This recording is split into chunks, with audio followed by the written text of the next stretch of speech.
Tako, vstopili smo v cerkev.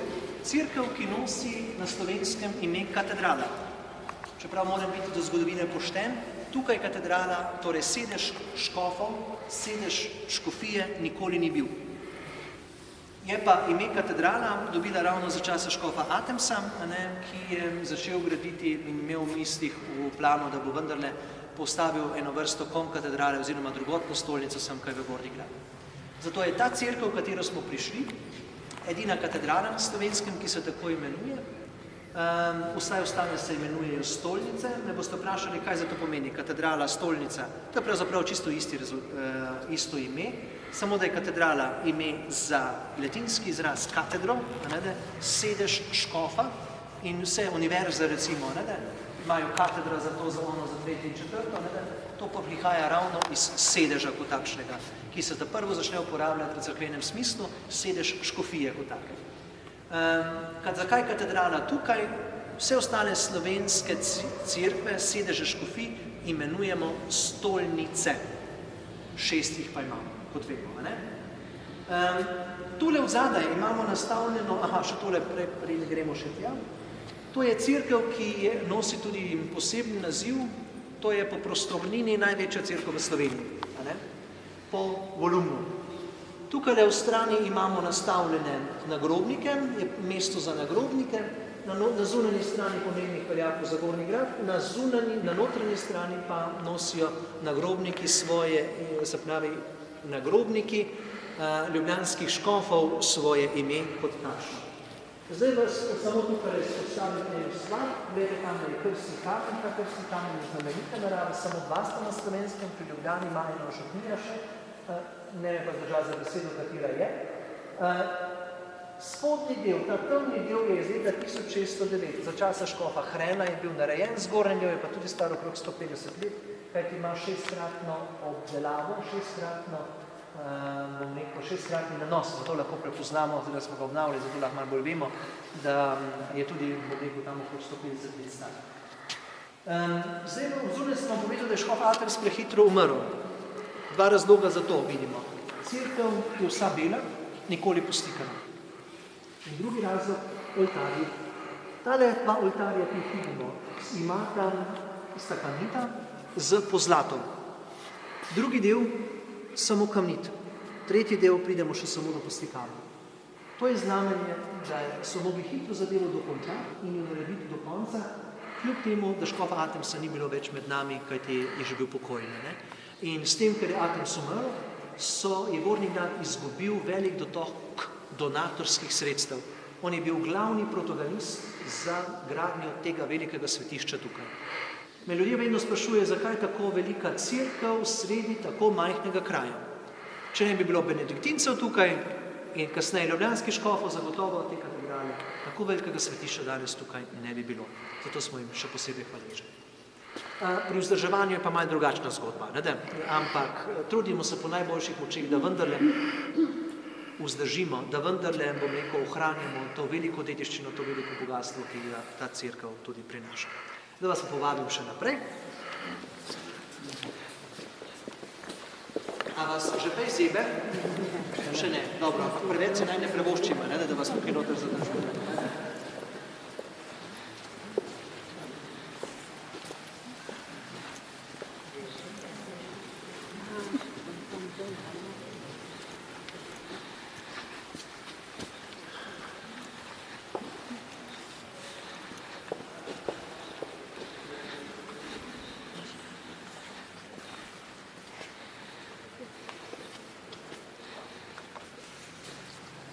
Takole.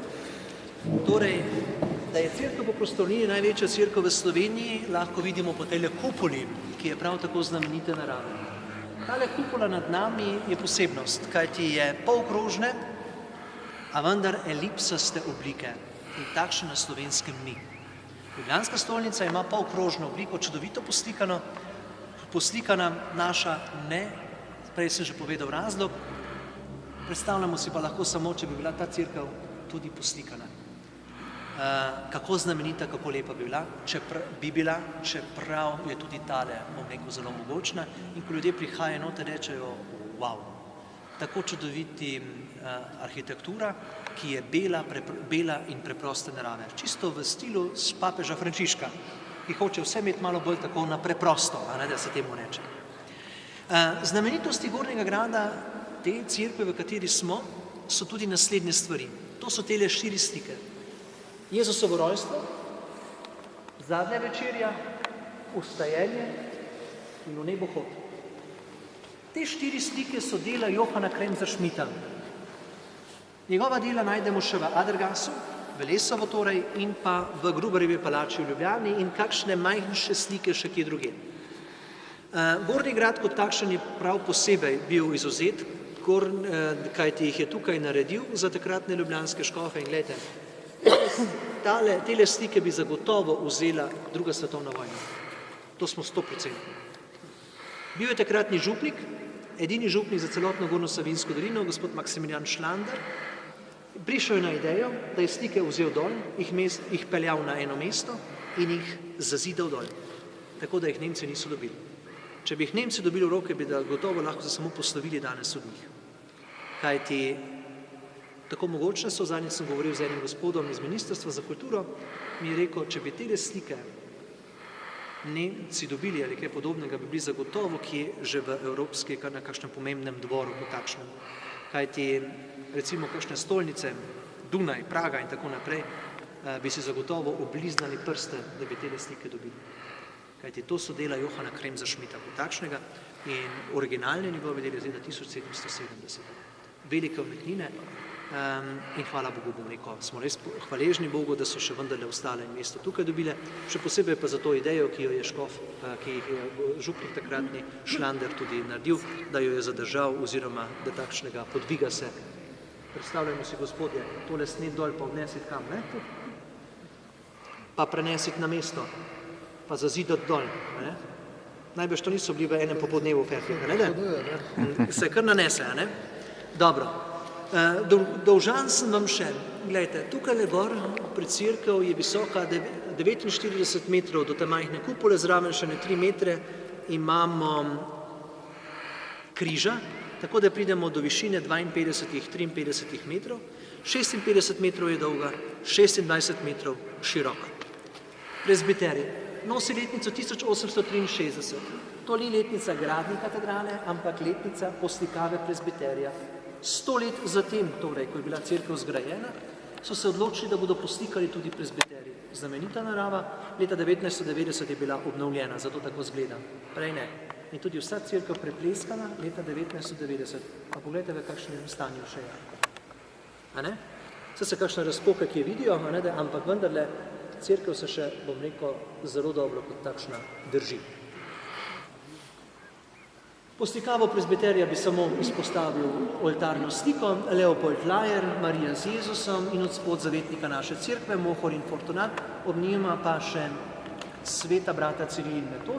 To so 4 zavetniki ljubljanske škofije, torej vaše škofije. Ne? Mohor in Fortunat so zavetnika danes, pred letom 1961 glavna zavetnika. Ciril in Metod pa danes glavna zavetnika in pred 1961 sta bila sozavetnika. Zakaj se je to obrnilo? 500-letnica škofije, 1461 veste, da je bila ustanovljena in takrat so premenjali in dali Mohorja in Fortunata za sozavetnika, Cirila in Metoda pa za glavnega zavetnika v ljubljanski škofiji. Zato imajo tudi tukaj mesto. Zdaj samo še izpostavim 2 grobnici. Ena grobnica je tukaj, vhod notri, kjer smo zdaj. Nobenega straha, ker še noben ima prepadno. Najbrž tudi mi ne bomo, tako da, brez problema. Takole je neprebližno velika zadeva. Potem imamo pa še eno grobnico. Ta ena grobnica je pa pod daritvenem oltarjem vhod. To je pa poslednji dom 9 ljubljanskih škofov.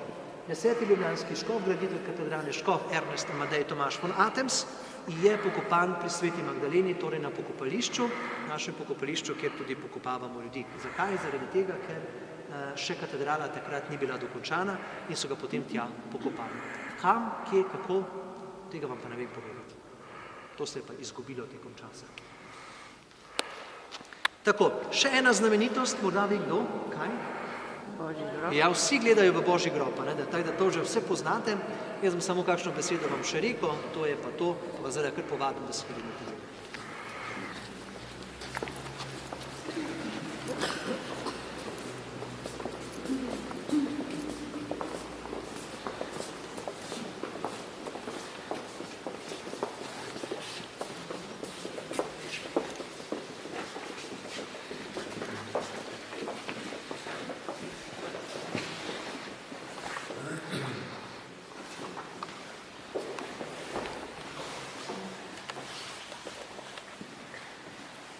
Torej Božji grob iz leta 1683, star 156 let kot takšen.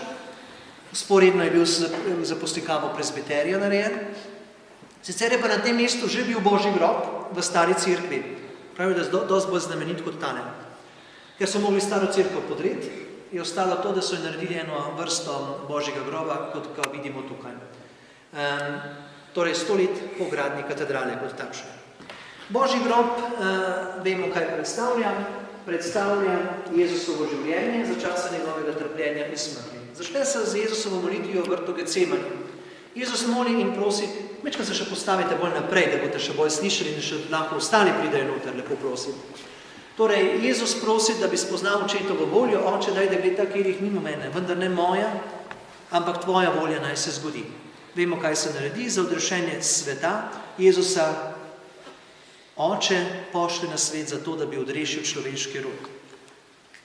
Trpka in britka smrt, bi lahko rekli, britka naloga.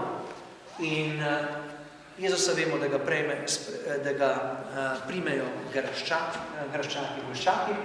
Na drugi strani imamo predstavnika civilne oblasti Kajfa, Juda in pa stražarja. Zanimiva je ena stvar, ki vam jo hočem izpostaviti. Če bi šli skozi cerkev in bi bili pozorni, zlasti zvečer se to lepo vidi, in bi vstopali v katedralo kot takšno in imeli pogled uprt v Božji grob, bi videli zgolj in samo 3 predstavnike. In to ti 3 predstavniki so naslednji. Juda, vojak in pa Kajfa. Vsak izmed nas se lahko hitro znajde na tem mestu, kjer so oni nekoč bili.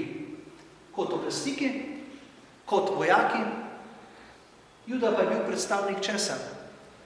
Apostolskega zbora, tisti, ki so molili. Vsi, če zlorabimo svojo oblast, se lahko naredi, da postanemo izdajalci. Človek je lahko hitro izdajalec, vendar tega izdajstva nas bo potem še na drugi strani kdo drug naučil.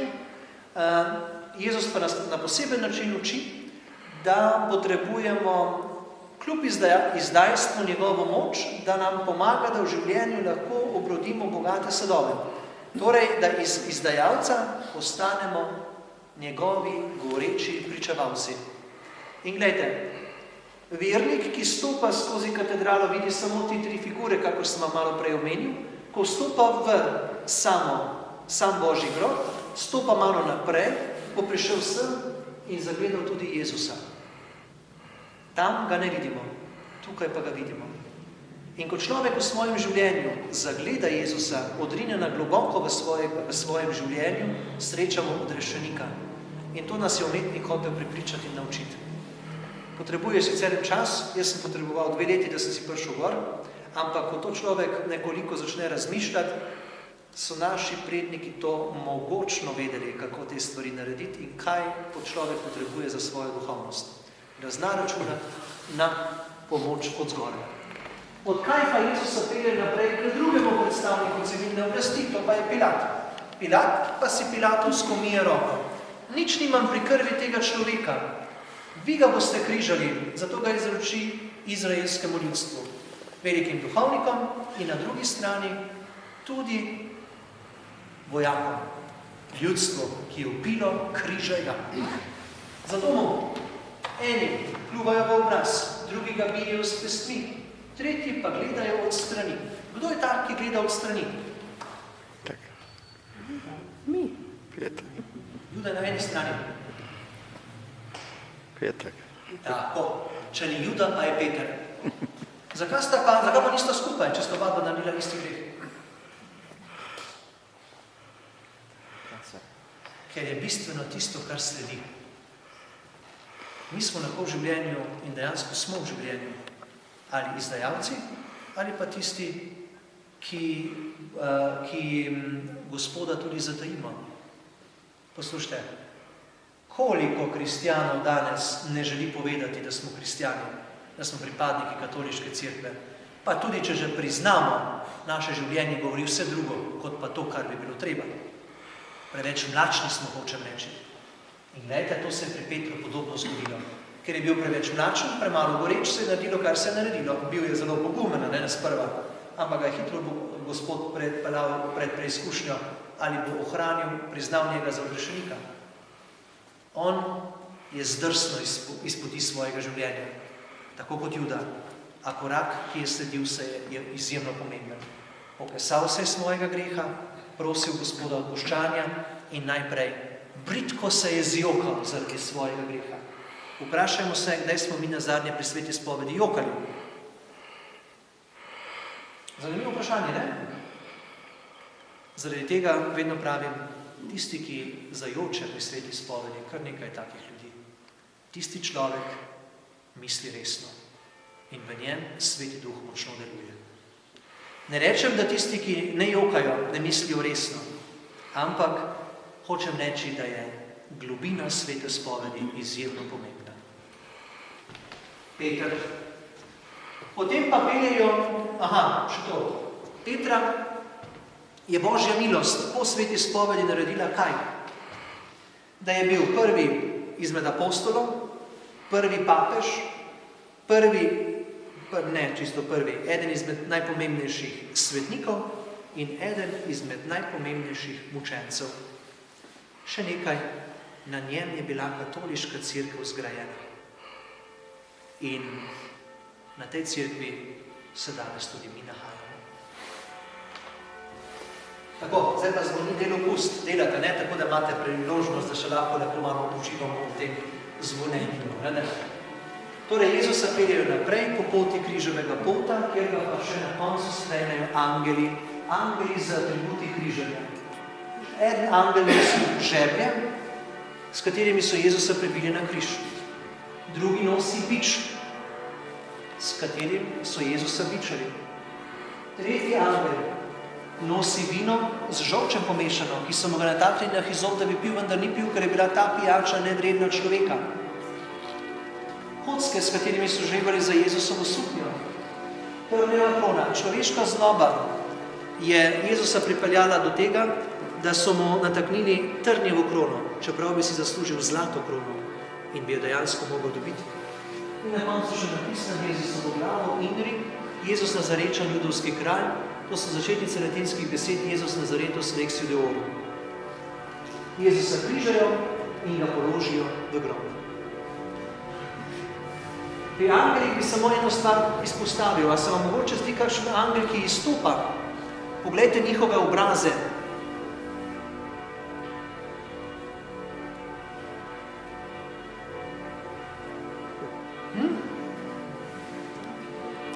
Kako? Ta drugi izstopa. Po čem pa vam izstopa? Čudno gleda. Sem mislim, da kar si čudno gleda. Dobro. Zelo dobra ugotovitev. Poglejte, če gledamo tele angele v oči, angel nad menoj je angel edini z zenicami v očeh. Vsi ostali jih nimajo. Zakaj pa? Ker je to angel, ki gleda najvišje. In ta angel, ki gleda najvišje v nebeško slavo, se mu pogled odpre. On že točno vidi, zakaj se gre. Da bo Jezus na križu umrl. Grob položen in najbrž gleda tudi to, da bo Jezus po tej grozoviti smrti vstal od mrtvih. In vstajenje od mrtvih napoveduje modrino neba, ki je za oltarjem. To je simbol vstajenja. Če je bil Jezus križan, položen na grob, torej je umrl, trpel, umrl in od mrtvih vstal, je to sporočilo, ki tudi za nas nekaj pomeni. Kakor lahko življenje hitro zapravimo, ga izgubimo, kakor sta naredila Juda in Peter, lahko v življenju tudi veliko pridobimo, če gremo po tej poti, ki nas vodi Božja milost in evangelij kot takšen. Ampak v življenju se vsi utepamo križa, ne? Ko kaj zaboli ali kaj trpi, tega ne bi mi radi imeli, ne? Kaj šele smrti? Ampak gledajte, nihče nima večje ljubezni, kakor je ta, da kdo da življenje za svoje prijatelje, nam pravi apostol Janez. In ravno to je tudi sporočilo za vse nas. Najlepše je takrat, ko nekdo se sooči z smrtjo in pri takem človeku stojimo ob strani. Ta človek je izjemno odprt za presežne stvari in takrat lahko temu človeku ogromno bogatega in plemenitega položimo na srce, predvsem pa mu stojimo ob strani. In to je pravzaprav tisto, kar Bog pričakuje od nas. In takrat mi pravzaprav sporočilo trpljenja Jezusovega, smrti njegovega vstajenja živimo danes v našem vsakdanjem svetu. Pa ne samo takrat, ko trpimo, tudi takrat, ko se veselimo. Kajti takrat, ko se veselimo, ko nam je prijetno, dobro, plemenito, lepo, takrat bodimo hvaležni, kajti ta lepota, to bogatstvo prihaja od Jezusa, ki je od mrtvih vstal, zato da bi nam prinesel ta pravo življenje, iz katerega mi danes živimo. In če bi se kristjani mi tega zavedali, veste, kakšen drugačnejši svet bi bil v naši domovini? Povsem drugačen. Zato pa ne izgubimo poguma, niti upanja ne, še posebej pa ne vere in ljubezni, ki vam je želim, da je ponesete tudi domov. Se vam zahvaljujem za to, da ste prišli semkaj v Gornji Gradci, vzeli čas in ponesite sporočilo veselja in radosti, predvsem pa krščanskega optimizma v vaše družine, v vašo župnijo in v vaše življenje. Vse dobro. Takole, zdaj pa še samo eno stvar vam rečem, da zdajle ste tako lepo pozorno poslušali in tako naprej, mogoče vas je mečkano zazeblo, kljub temu, da imamo zunaj lepo in toplo vreme. Je prav, da smo rekli, zdaj imamo malo postnega časa, bolj pa malo krmarim sem pa tja. Vina ne točim tukaj, smo pa naredili malo kompromisa, smo pa rekli, kuhano vino in bomo pa skuhali. Ali pa kakšen čaj, tako da vas bom zelo lepo peljal pa še na kakšen piškot zraven v naše prostore, da vas malo pogostimo, da bo pot proti Notranjski toliko lepša in bogatejša. Hvala lepa, ker ste prišli in še enkrat naj bo res blagoslovljen vsak vaš korak v današnji in jutrišnji svet. Tako, to je to. Zdaj tukaj še imate kakšno stvar, si lahko kakšen spominjak vzamete, kakšno svečo, če jih tukaj zmanjka, jih še imate tamle vzadaj nastavljene, preden pridete v cerkev. Pri Mariji lahko kakšno svečo prezamete, lahko vzamete kakšno kartico, blagoslovljeno vodo, stvari je veliko. Za darove, ki so za to namenjeni, tudi če se boste kakšen dar pustili, vam bomo pa neizmerno hvaležni, zaradi tega, ker ta dar uporabljamo za vzdrževanje naše katedrale, tega našega svetišča, da bodo tudi naši nasledniki lahko bili ponosni na kraj in na korenine naših prednikov. Veste, naša župnija ni velika, šteje zgolj 1500 ljudi. In predstavljate si,